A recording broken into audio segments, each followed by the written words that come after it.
Heráclito. Heráclito de Éfeso, aproximadamente 500 a 450 a.C., foi um filósofo pré-socrático considerado o pai da dialética. Recebeu a alcunha de obscuro, principalmente em razão da obra ele atribuída por Diógenes Laércio sobre a natureza em estilo obscuro, próximo ao das sentenças oraculares. Na Vulgata Filosófica, Heráclito é o pensador do tudo flui, sintetizando a ideia de um mundo em movimento perpétuo, em oposição ao paradigma de Parmênides e do fogo, que seria o elemento do qual deriva tudo o que nos circunda. De seus escritos restaram poucos fragmentos encontrados em obras posteriores, os quais geraram um grande número de obras explicativas. Heráclito nasceu em Éfeso, cidade da Jônia, atual Turquia. Diógenes Laércio relata que Heráclito, filho de Bóson, ou segundo outra tradição, de Hieronte, era natural de Éfeso.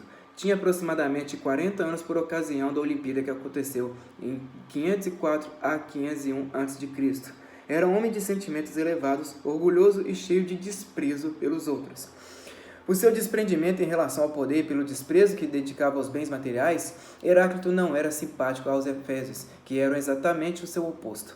Foi, aliás, muito criticado por seus concidadãos quando conseguiu convencer o tirano Melancoma a abdicar para ir viver nos bosques em livre contato com a natureza. Heráclito era acusado de desprezar a plebe, de se recusar a participar da política, essencial aos gregos, e de desdenhar os poetas, os filósofos e a religião. Misântropo viveu na solidão do templo de Ártemis. O mesmo Diógenes nos conta, retirado no templo de Ártemis, divertia-se em jogar com as crianças e, acercando-se dele os efésios, perguntou-lhes: de que vos admirais, perversos? Que é melhor, fazer isso ou administrar a república convosco? Nos últimos anos de sua vida, passou a viver ainda mais isolado nas montanhas, alimentando-se somente de plantas.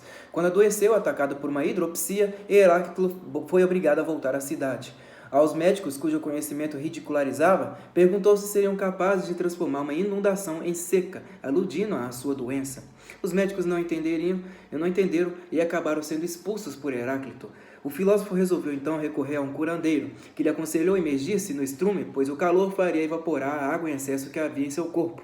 Foi um desastre. Os cães de Heráclito não reconheceram seu dono, inteiramente coberto de excrementos, e o atacaram, causando a sua morte. É possível também que a causa da morte de Heráclito tenha sido com o sufocamento do esterco de vaca. O historiador Neantes de Císico, século III a.C., afirma que, tendo sido impossível retirar o corpo de sob o esterco, lá permaneceu. O pensamento de Heráclito. Os filósofos de Mileto, Tales, Anaximandro, Anaxímenes, entre outros, haviam percebido o dinamismo das mudanças que ocorrem na física, como o nascimento, o crescimento e a morte, mas não chegaram a problematizar a questão. Heráclito, inserido no contexto pré-socrático, parte do princípio de que tudo é movimento e que nada pode permanecer parado. Tudo se move, exceto o próprio movimento. Mas este é apenas um pressuposto de uma doutrina que vai além. O devir, a mudança que acontece em todas as coisas, é sempre uma alternância entre contrários. Coisas quentes esfriam, coisas frias esquentam. Coisas úmidas secam, coisas secas umedecem, etc. A realidade acontece, então, não em uma das alternativas, posto que ambas são apenas parte de uma mesma realidade, mas sim na mudança, ou, como ele chama, na guerra entre os opostos. Esta guerra é a realidade, aquilo que podemos dizer que é. A doença faz a saúde algo agradável e bom, ou seja, se não houvesse a doença, não haveria por que valorizar-se a saúde, por exemplo. Ele ainda considera que, nessa harmonia, os opostos coincidem da mesma forma que o princípio e o fim em um círculo, ou a descida e a subida em um caminho, pois o mesmo caminho é de descida e de subida. O quente é o mesmo que o frio, pois o frio é o quente quando muda, ou dito de outra forma, o quente é o frio depois de mudar, e o frio o quente depois de mudar, como se ambos quente e frio fossem versões diferentes da mesma coisa.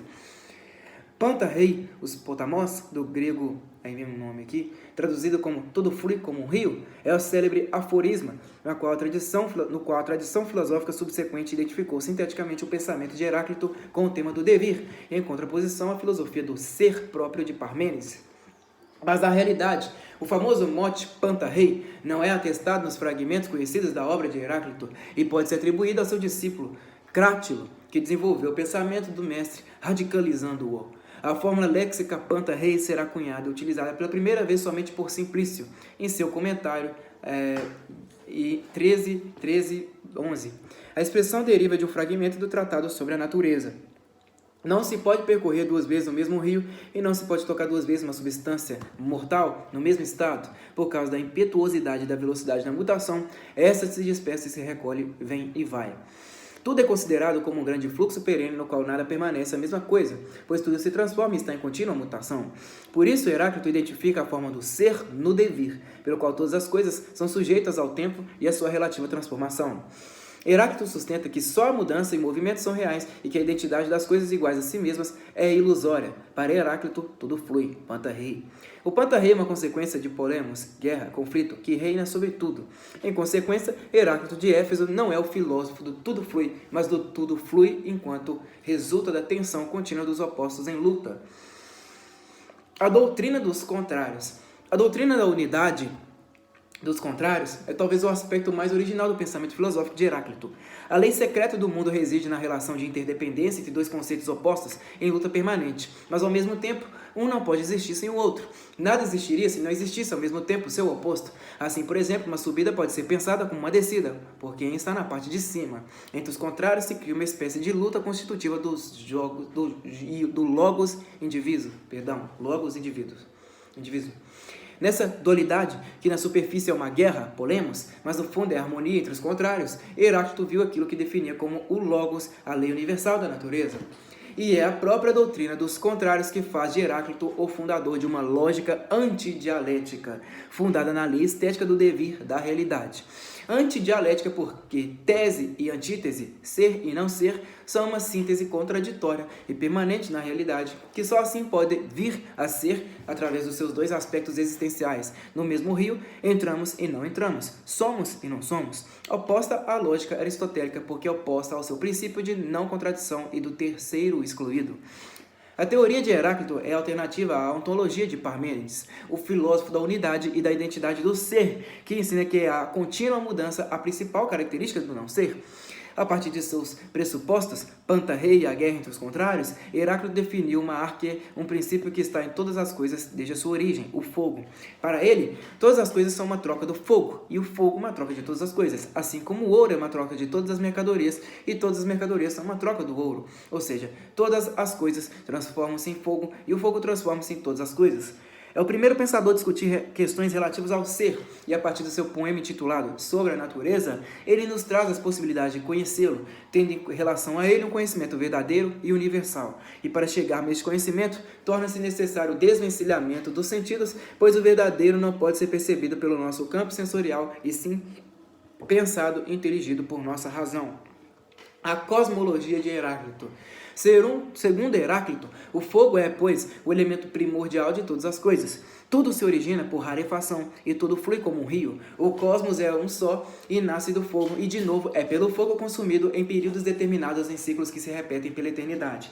Em seu livro, Do Céu, Aristóteles escreve: concordam todos em que o mundo foi gerado, mas uma vez gerado, alguns afirmam que é eterno e outros que é perecível, como qualquer outra coisa que por natureza se forma.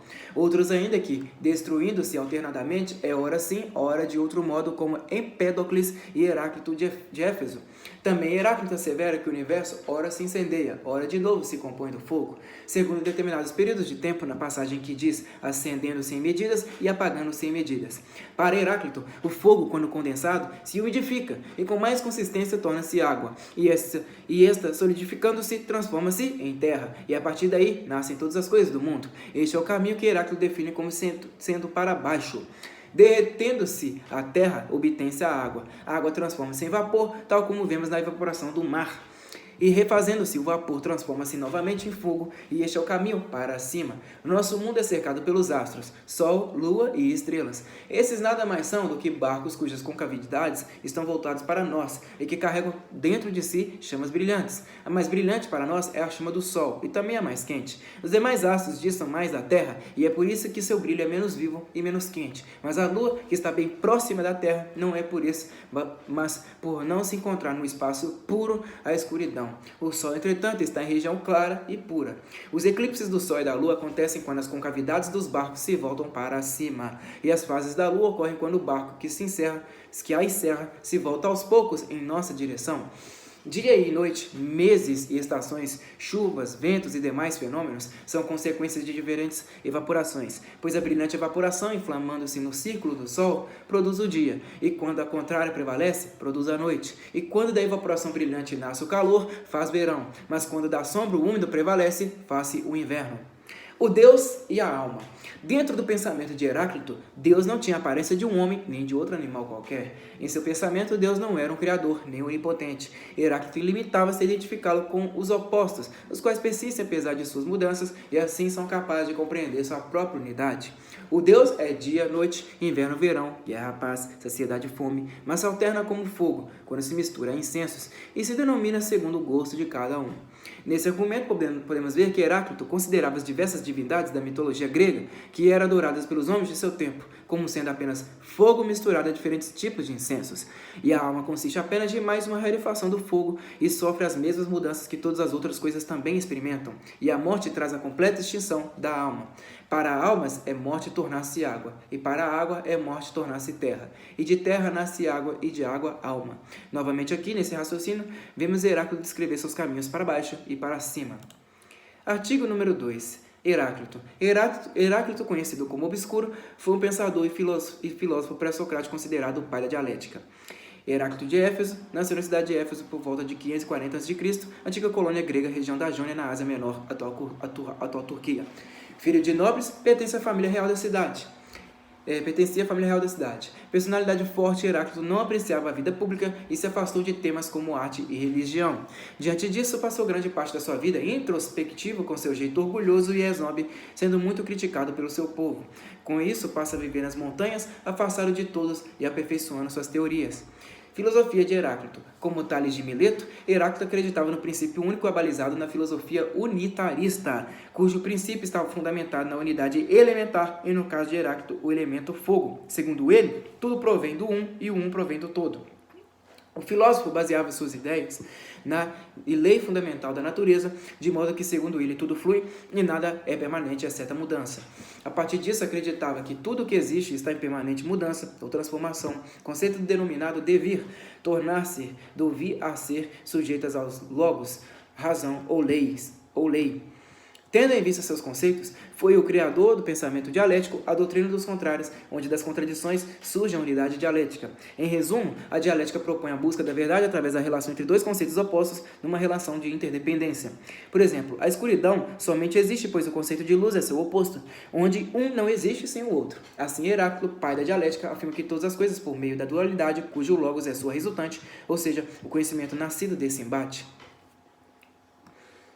Frases de Heráclito. Ninguém entre um mesmo rio uma segunda vez, pois quando isso acontece, já não se é o mesmo, assim como as águas, que já serão outras. Paremos de indagar o que o futuro nos reserva e recebamos como um presente o que quer que nos traga o dia de hoje. Muito estudo não ensina a compreensão.